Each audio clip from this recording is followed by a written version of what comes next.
Oi, gente, tô aqui mais uma vez com vocês, começando um novo ciclo pra gente, né? Que semana passada a gente fechou um ciclo com a entrega dos portfólios que vocês estão organizando para poder entregar. A partir de hoje a gente começa um novo ciclo. Então a ideia é que vocês coloquem em dia todas as atividades, então não deixar acumular para não sofrer como no passado, tá certo? Então, para começar esse ciclo, a gente vai falar com um conteúdo que a gente estuda no terceiro bimestre, tá? Que é sobre números complexos. Os números complexos, ele na verdade veio para nos auxiliar, né? Ele de complexo não tem nada, só o nome. Ele na verdade veio nos auxiliar em algumas equações que antes no conjunto dos números reais não tinha solução. Por exemplo, quando a gente encontrava lá a equação x ao quadrado mais 1 igual a zero e resolvia, a gente tinha então que x é igual a raiz quadrada de menos 1. O que a gente fazia? A gente escrevia que não tem solução no conjunto dos números reais, não é? Pois é, a partir de agora a gente vai ter solução e vai resolver esse tipo de equação. Então vamos lá para o conceito, tá, de números complexos. Para ele ser criado, a gente precisou denominar uma letra imaginária, né? Eles resolveram, na verdade, colocar como símbolo de um número complexo a letra I, que representa um número imaginário. Então, toda vez que você encontrar lá uma raiz quadrada de número negativo, a gente vai substituir por I. Por exemplo, raiz quadrada de menos 1 é igual a I, ou seja, I ao quadrado é igual a menos 1. A raiz quadrada de menos 4 é igual a 2i. A gente extrai a raiz quadrada do número normalmente e como ela é negativa, a gente acrescenta o izinho na frente. Tá certo? Então, esse tipo de contexto nos possibilita resolver as equações tipo aquelas anteriormente, tá? Por exemplo, vamos lá. X ao quadrado mais 1 é igual a 0. A gente resolve. Encontra x ao quadrado é igual a raiz de menos 1. Ah, mas o raiz quadrada de menos 1 é i? Então, a gente tem que a solução é x igual a i. Tranquilo? Só substituir mesmo, tá? Então, o que a gente conclui com isso? Que esses números complexos, ele veio nos auxiliar, tá? Ele é chamado também de conjunto dos números imaginários e ele é representado pela letra C maiúscula. Então, letra C maiúscula representa o conjunto dos números complexos e o I minúsculo representa a parte imaginária de um número complexo, certo? Então, desse modo, o que a gente tem? Como I ao quadrado é igual a menos 1, hoje a gente já falou lá, iniciou lá na passada, a gente tem também que I é igual a raiz quadrada de menos 1. Então, I ao quadrado é igual a menos 1, ou I é igual a raiz de menos 1. A partir desse conceito, a gente vai estudar esses números complexos, certo? Por exemplo, raiz quadrada de menos 2 é a mesma coisa que raiz quadrada de 2 que multiplica por menos 1. Por que eu fiz isso? Para poder aplicar a relação fundamental, tá? Toda vez que tiver raiz quadrada de número negativo, a gente substitui por i. Então, raiz quadrada de menos 2 é i raiz de 2, ou raiz de 2i. Não interessa essa ordem que o i aparece, pode ser antes ou depois, tá certo? Então, a raiz quadrada de menos 4 vai ser 2i. Por quê? Porque raiz quadrada de 4 é 2 e raiz negativa a gente coloca o número imaginário representado pela letra I, certo? Mais um exemplo. Então, uma equação de segundo grau aqui completa. A gente vai tirar os dados. Tirei onde o A, o primeiro termo é 2, o B é menos 16 e o C é 50. Resolve o delta, a gente encontra que o delta é menos 144. Aí a gente tem que resolver, porque agora delta negativo também tem solução, só que no conjunto dos números complexos, certo? Substituindo lá na fórmula, o menos b é 16, com esse menos da fórmula fica 16 positivo, raiz quadrada de menos 144. Ora, a raiz de 144 é 12. Como ela é negativa, eu coloco i. Então, eu encontro 16 mais ou menos 12i dividido por 4. Tranquilo? Aí dá para simplificar, porque todos os números são pares, simplificando por 4, eu encontro 16 dividido por 4, 4, e 12 dividido por 4, 3. Então, as soluções é 4 mais 3i e 4 menos 3i. Tranquilo? Então, os números complexos, tá vendo que ele abrange todos os outros conjuntos numéricos estudados antes, tá? Então, todo número real, ele é complexo, por exemplo, mas nem todo número complexo é real. Todo número natural é complexo também, mas nem todo número complexo é natural, certo? Então, é só para entender essa equivalência entre os números lá. Aí a gente tem esse diagrama, começando com o conjunto dos números naturais, depois vem os inteiros, os racionais, os reais, os irracionais à parte e os números complexos que pega todos esses números que a gente já estudou, ok? Então, para a gente poder estudar, a gente tem que ver como que é a forma algébrica, como que ele aparece. Então, os números complexos é representado por duas partes. A gente representa por A mais BI. Onde esse A é o número que está sem o I, ele representa a parte real do número complexo. E o B, que é o número que acompanha o I, é a parte imaginária, certo? Então, toda vez que a gente tiver um número complexo em que não possui a parte real, ou seja, o A é igual a zero, isso aqui é muito importante, ele é denominado número complexo puro.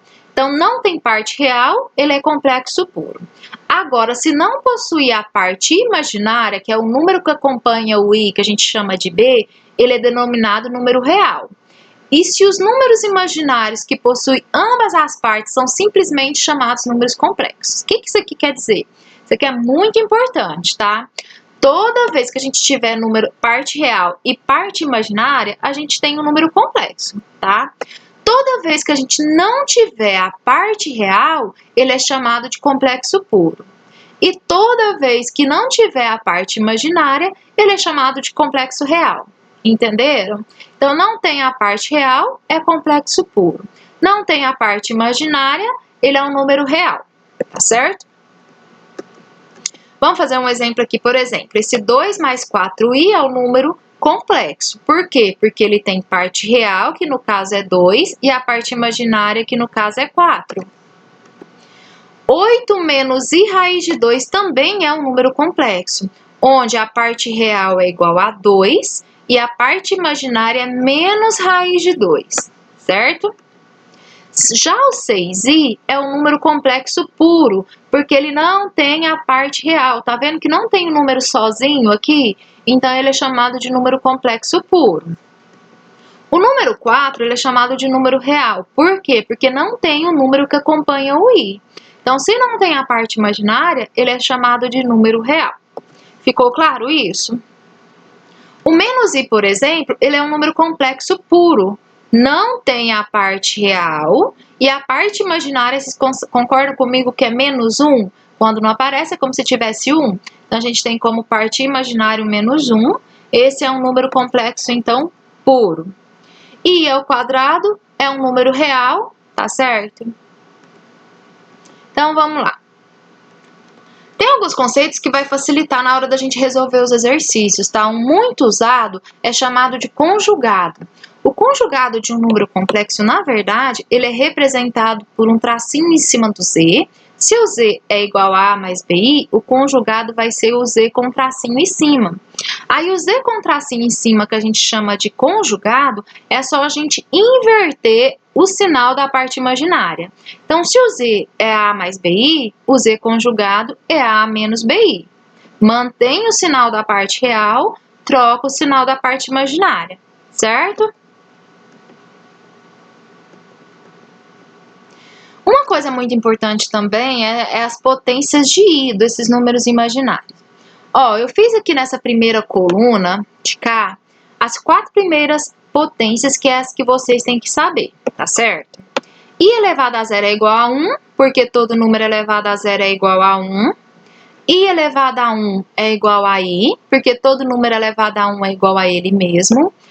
Ficou denominado que i ao quadrado é igual a menos 1, tá? Porque é a raiz quadrada de número negativo, então toda vez que a gente tiver i ao quadrado eu tenho menos 1.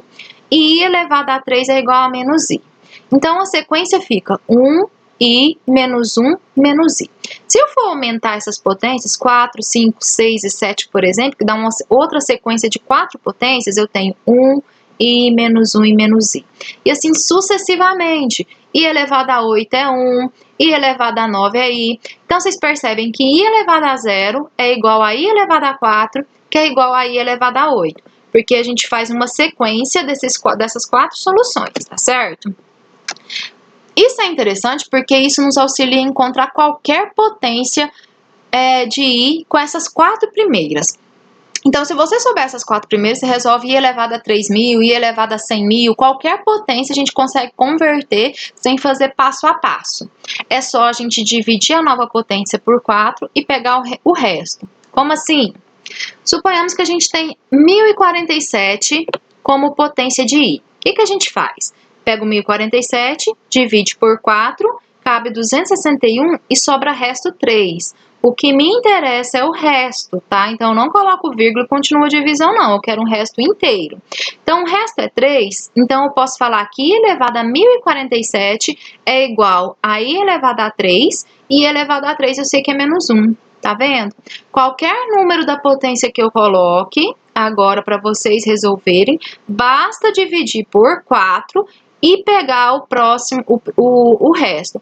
O resto sempre vai ser menor que 4, o resto vai ser 0, 1, 2 ou 3. Aí, elevado a 0, 1, 2 ou 3, vocês já sabem, aí é só colocar a resposta.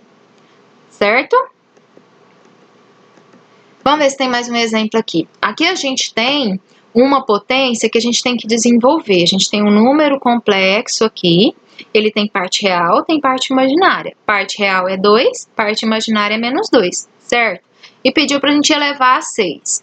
Então, o que a gente faz? Eu não sei fazer uma potência 6, mas eu posso desmembrar ela, né?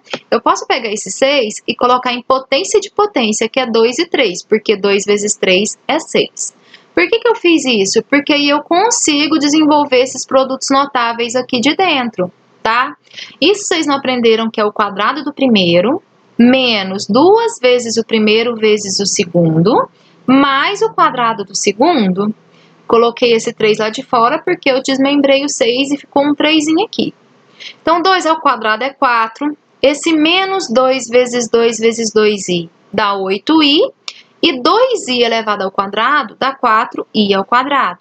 Olha, tá vendo que apareceu um i ao quadrado? Gente, toda vez que aparecer o i ao quadrado, eu tenho que substituir por menos 1.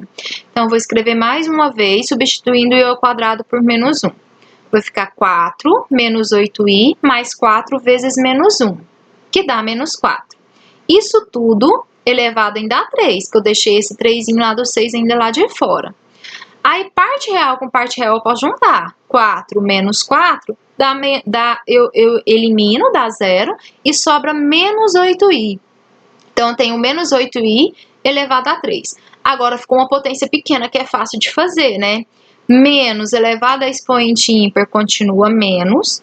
8 elevado a 3 dá 512. E i elevado a 3, i elevado a 3. Ora, mas i elevado a 3 não é igual a menos i? Toda potência eu tenho que trocar ela, tá? Então, i elevado a 3 é menos i. Então, eu multiplico menos 512 vezes menos i, que dá mais 512i, tá certo? Bom, gente, para hoje a gente vai só ter esses conceitos, né? Vocês vão resolver lá o exercício do livro de vocês, da página 178. Prestem atenção nos números, porque a gente não conversou de toda a parte de número complexo. Então, os exercícios que cabem nessa parte que a gente falou é só o número 1, 4, 5 e 7. Então, vocês vão resolver no caderno, não precisa copiar, só resolver. Aí, na próxima aula, a gente faz a correção, tá certo? Até mais, gente!